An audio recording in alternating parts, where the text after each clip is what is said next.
Ya. Selamat pagi anak-anak. Pagi. Ya. Gimana kabar kalian? Baik. Sehat semuanya? Sehat. Ya, alhamdulillah hari ini sehat semuanya. Masuk semuanya ya? Ya. Pada pagi hari ini kita akan belajar tentang pelajaran berpikir algoritma. Ya. Dari materi coding dan kecerdasan artifisial. Hari ini kita akan berpikir algoritma. Bagaimana dari penjelasan kemarin-kemarin kita sampai ke topik berpikir algoritma. Nah, sebelum kita mulai pelajaran hari ini, alangkah baiknya kita berdoa agar pelajaran hari ini bisa lancar dan baik. Ya, yang memimpin doa Mas Iksan. Rapi-rapian. Siap.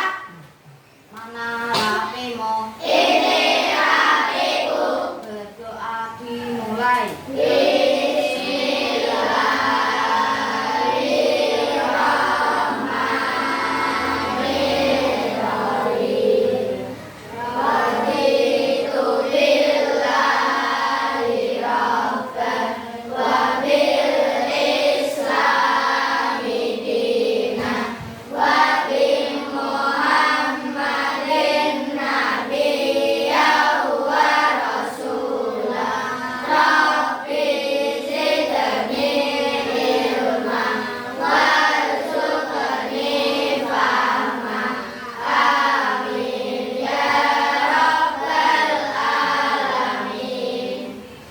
Berdoa selesai, memberi salam. Selamat pagi Pak Sabto. Selamat pagi teman-teman. Assalamualaikum warahmatullahi wabarakatuh. Ya. Waalaikumsalam warahmatullahi wabarakatuh. Selamat. Hari ini Pak Sabto akan absen dahulu. Siapa yang hadir atau siapa yang tidak hadir? Abidasna hadir. Aditya Rizky, Ailsa Nur Rahma, Airlangga, Amelia Najwa hadir. Ya. Bilal Humam hadir. Bima Raka hadir. David Ega hadir juga. Elika Suci, oh tidak masuk. Kenapa ya ini ya? Sakit. Fajar Akta hadir. Farah Cafira Sahwa Aulia hadir. Yang tidak berangkat hanya satu anak ya, Elika Suci, sakit ya. Ya, setelah absen mari kita berdiri menyanyikan lagu dari Sabang sampai Merauke. Yuk, kita nyanyikan.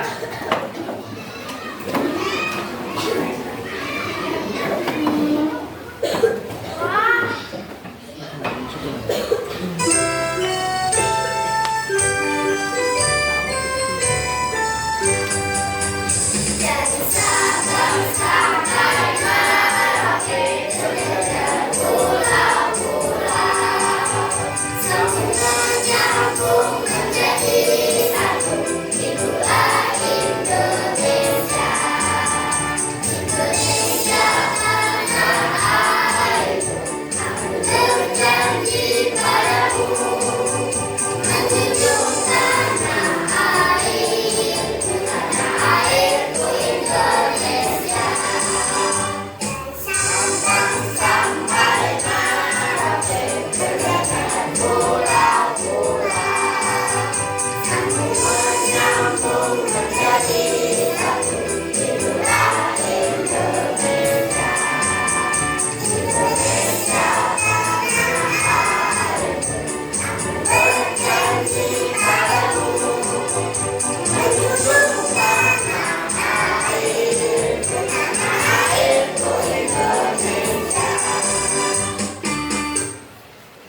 Ya, sudah duduk kembali.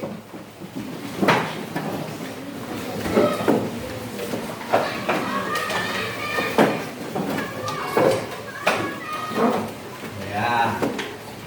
Hari ini kita tadi belajar apa?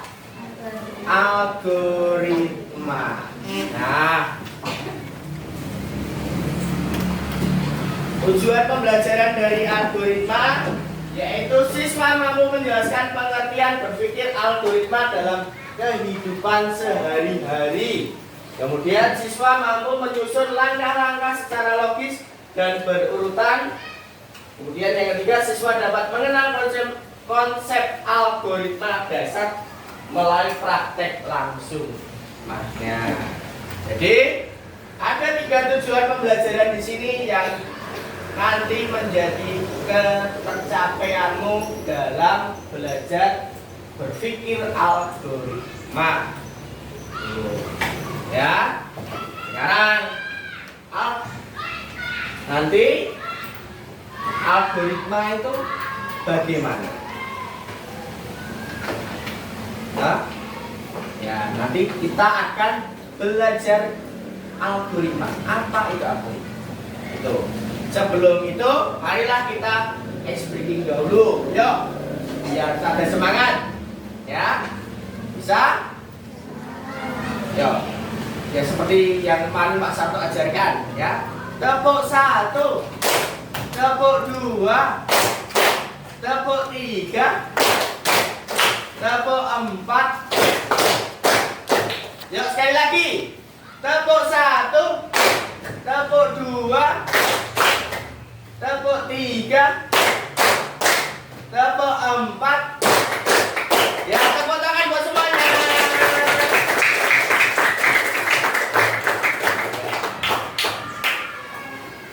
Ya, sekarang kita akan mulai pelajaran. Apakah kamu tahu cara membuat roti bakar? Bagaimana? Ayo. Ambil, Mas Afriza. Ya, tunjuk tangan dulu, Mas. Ya. Gimana, Mas? Ambil roti. Blueband. Panci. Teflon. Oh, teflon, ya. Terus dibakar. Dikasih seling. Dibakar. Dikasih seling. Ya, terus ditutup sama roti lagi. Dikasih blueband lagi. Dibalik. Gosong enggak ya? Nah, tadi dari pernyataannya Mas Afriza ada yang salah apa enggak? Ada. Apa yang salah? Sudah dipanggang baru dikasih selai. Nanti kita akan belajar algoritma. Algoritma tadi itu seperti tadi ada urutannya atau alur. Nah, mari kita dengarkan penjelasan dari apa? Penjelasan dari algoritma itu. Kita simak video selengkapnya. Asal kata algoritma berasal dari seorang ilmuwan bernama Abu Ja'far Muhammad bin Musa Al-Khwarizmi. Beliau adalah seorang ilmuwan Islam yang berasal dari Persia. Kata Al-Khwarizmi dibaca orang Barat menjadi algoritma, yang kemudian lambat laun menjadi algoritma dan diserap ke dalam bahasa Indonesia menjadi algoritma. Logika sendiri berasal dari bahasa Yunani yaitu logos yang berarti ilmu.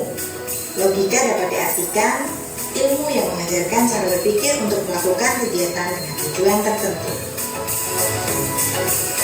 Pengertian dasar tentang algoritma adalah ilmu yang mempelajari cara penyelesaian suatu masalah berdasarkan urutan langkah-langkah yang disusun secara sistematis dan menggunakan bahasa yang logis dalam memecahkan suatu masalah. Tujuan dari mempelajari algoritma adalah agar kita dapat membiasakan diri melakukan suatu perencanaan apabila menyelesaikan suatu masalah. Permasalahan yang diselesaikan dengan suatu perencanaan yang matang, maka akan mendapatkan solusi yang lebih optimal dibandingkan menyelesaikan masalah tanpa menggunakan suatu perencanaan. Berikut adalah 5 ciri penting yang harus diperhatikan dalam menyusun sebuah algoritma. Yang pertama, algoritma mempunyai awal dan akhir.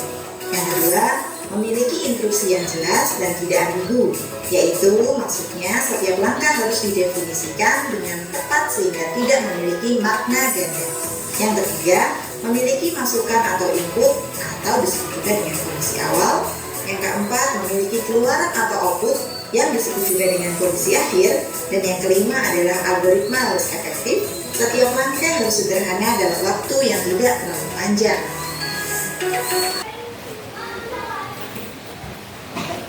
Ya, jadi kamu sudah tahu apa itu algoritma? Jadi suatu urutan langkah-langkah yang bersifat logis guna penyelesaian suatu masalah. Secara panjangnya, algoritma adalah ilmu yang mempelajari cara penyelesaian suatu masalah berdasarkan urutan langkah-langkah yang disusun secara sistematis dan menggunakan bahasa yang logis dalam memecahkan suatu masalah. Itu algoritma. Jadi kalau kamu mau memecahkan masalah, tadi contohnya makan, itu harus ada stepnya. Makan itu apa? Tidur. Apakah kamu langsung tidur? Tidak. Pasti ada suatu urutannya.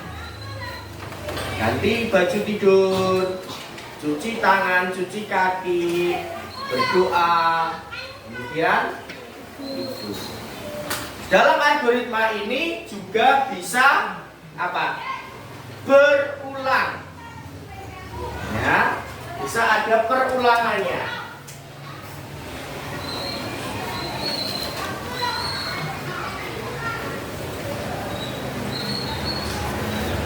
Ya, dalam dasar menyusun ini menjadi patokan.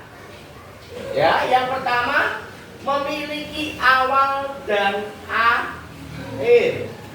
Kemudian ada instruksi yang jelas atau tidak ambigu.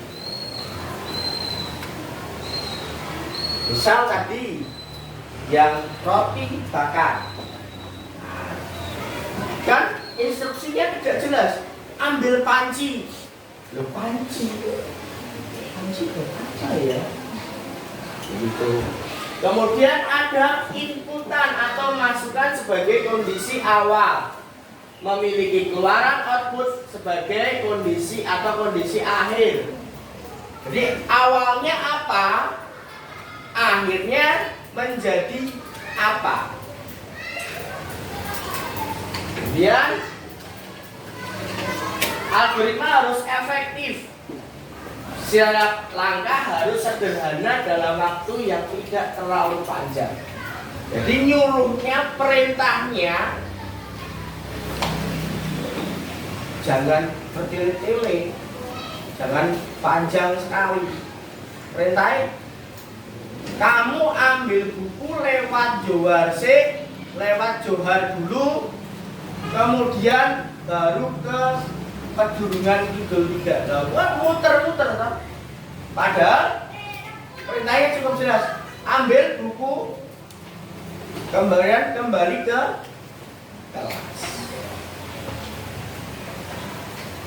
Jadi perintahnya jangan lama, panjang. Itu tidak bisa dijalankan. Yang paling awal, yang paling penting adalah instruksinya harus jelas. Kamu buat jus, nah, tidak ada buahnya, ya enggak bisa enggak? Bisa. Tidak ada perintah ambil buah. Tidak bisa. Maka harus jelas dan memiliki awal dan akhir. Misal hanya memiliki awal saja bisa tidak jadi algoritma. Tidak bisa menjadi sebuah program. Ya.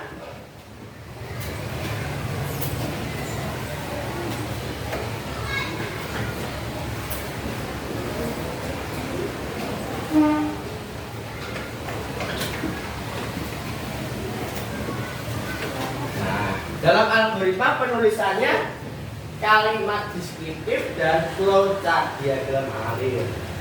Nah, diagram itu berarti nanti tadi yang seperti tadi kamu lihat dari atas bentuknya awal, kemudian disuruh apa.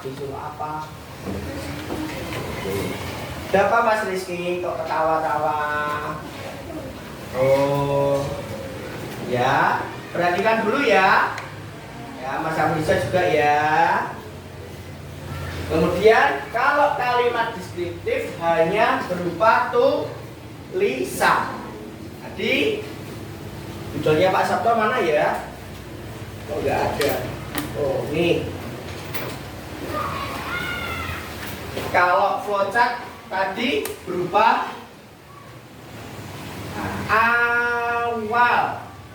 Menjadi terus tindakannya apa sampai nanti ketemu apa terakhir akhir atau selesai.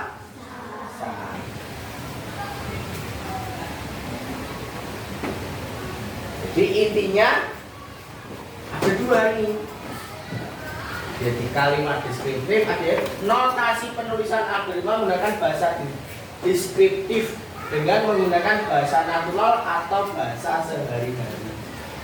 Jadi orang bikin perintah apa? Kamu main Roblox. Itu juga ada alurnya. Belok ke kiri. Loncat. Iya kan? Itu ada alurnya. Tidak semerta-merta kamu kan tahunya sudah jadi bisa bermain, tapi orang yang berpikir bikin itu tapi kita ini belajar algoritma tentang kehidupan kita sehari-hari. Kehidupan kita sehari-hari itu bisa kita algoritmakan. Tuh.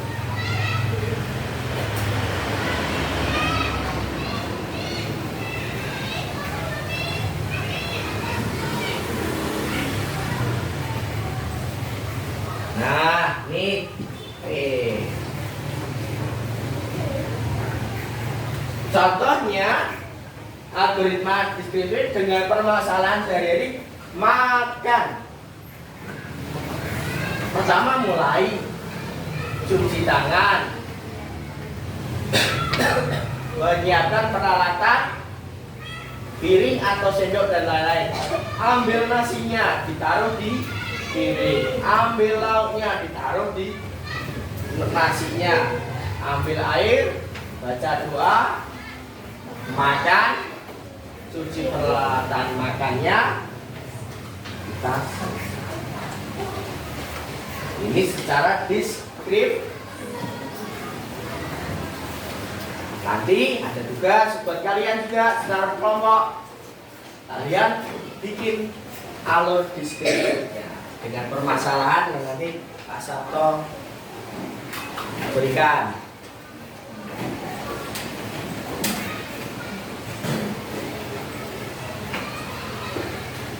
Nah, kemudian ini secara flowchart. Nah, ini flowchart mendekati Pak Sabto. Awal ke akhir. Nah, mulai cuci tangan, siapkan nasi, ambil lauk, ambil air, baca doa makan. Udah? Kemudian algoritma itu juga ada 3 bentuk dasarnya. Ada spesial, ada pengulangan, dan ada percabangan. Algoritma yang sekuensial, algoritma yang mempunyai urutan langkah-langkah dari awal sampai pada akhirnya. Nah, ini tuh namanya sekuensinya. Kemudian ada perulangan, diulang-ulang. Ya. Pengulangan adalah algoritma yang dalam langkah-langkahnya harus dilakukan berulang-ulang. Kemudian percabangan, bercabang. Enggak kayak pohon juga ada cabangnya. Algoritma percabangan merupakan algoritma yang menjalankan langkah berikutnya apabila terdapat syarat yang sudah dapat dipenuhi. Jadi, kalau syaratnya ambil buah sudah selesai, pasti dia akan memasukkan ke apa? Blender.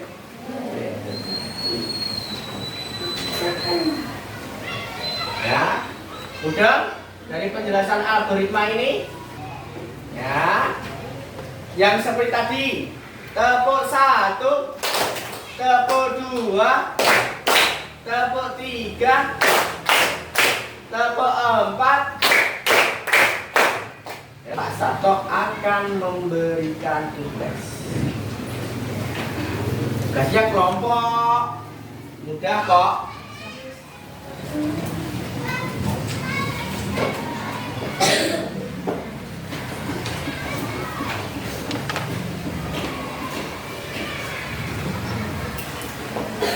Nih, dibahas bersama-sama ya. Kelompok 1, kelompok 2,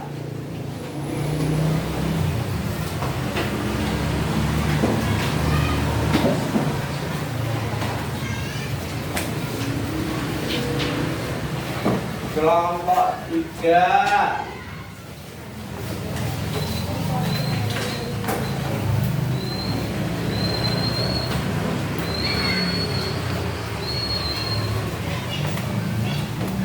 kelompok 4, kelompok 5. Nah, yuk, dari penjelasan Pak Sabto tadi, kamu membuat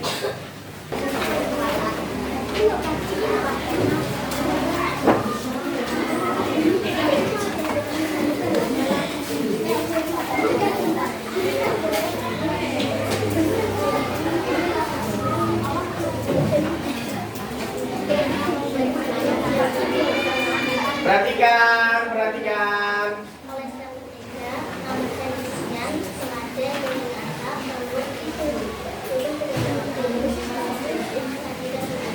Ya, ini kelompok berapa toh? Kelompok 4. Kelompok 4 siapa saja? Tadi kan belum dijelaskan. Yuk, dijelaskan dari awal diulang.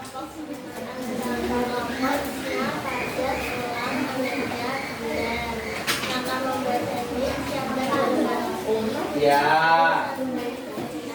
Ya. Ya.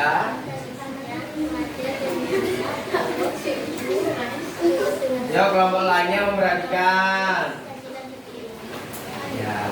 Nah, terus mengambil siapkan 2 roti, mengapa dilakukan itu? 4 membuat solusinya. Terus kalau harus dikasih mentega kenapa? Agar ada apa? Rasanya. Ya, coba sekarang Pak Sabto juga pengen lihat flowchartnya sama enggak tadi dengan kelompok 1. Dibuat, coba teruskan.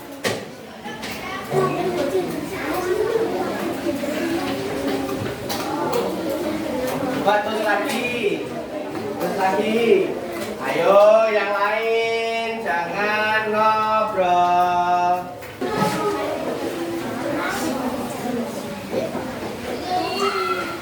Ya. Awalnya siapkan 2 lembar, ambil 1 bagian. Bagi Allah tuliskan ya. Ya, betul. Tepuk tangan buat kita semuanya. Ini Pak Sato akan memberikan evaluasi ke kamu. Nanti kamu kerjakan ya.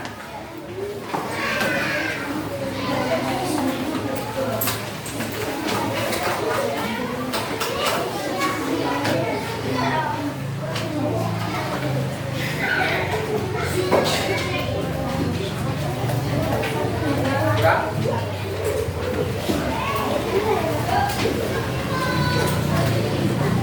Oke, kalau sudah kumpulkan.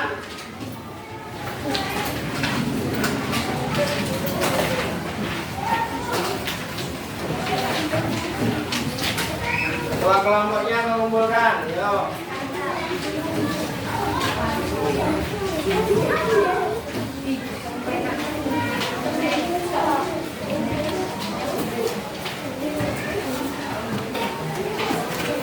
Sudah semuanya ya? Ya, mari kita bahas bersama-sama. Tadi ada pertanyaan, apa yang dimaksud dengan berpikir algoritmik? Yaitu apa?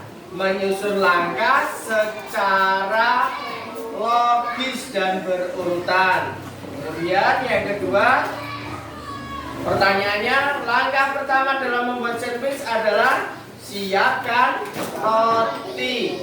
Yang ketiga, mengapa kita perlu mengikuti urutan langkah membuat sandwich agar hasilnya sesuai dan tidak berantakan.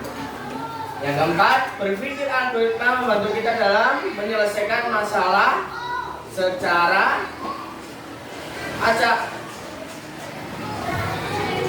Ya, berpikir algoritma membantu kita dalam menyusun solusi secara runtut dan efisien.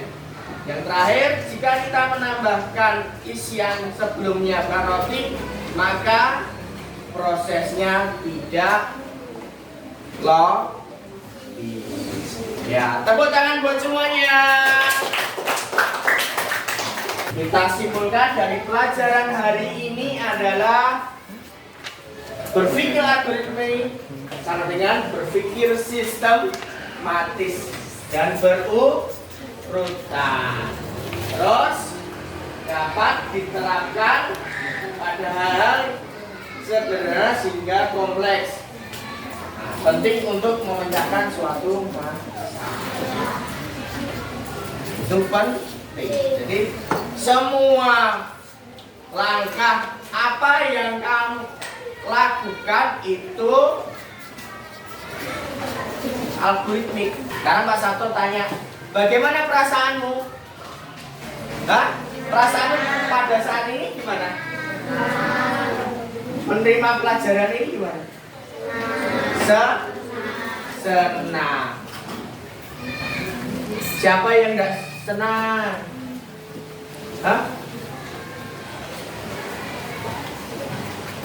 Enggak ada. Ya, alhamdulillah.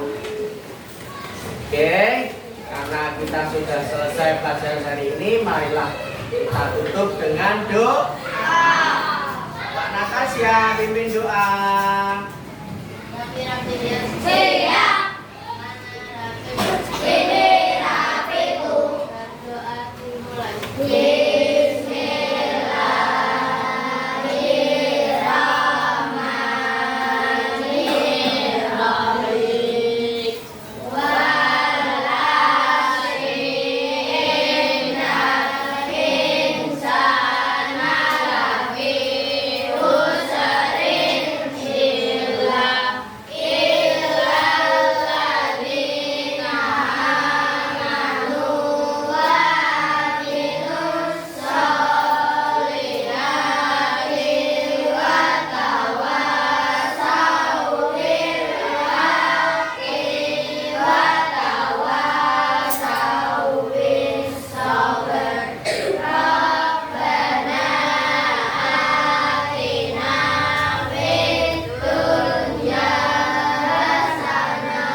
wabarakatuh. Selamat siang.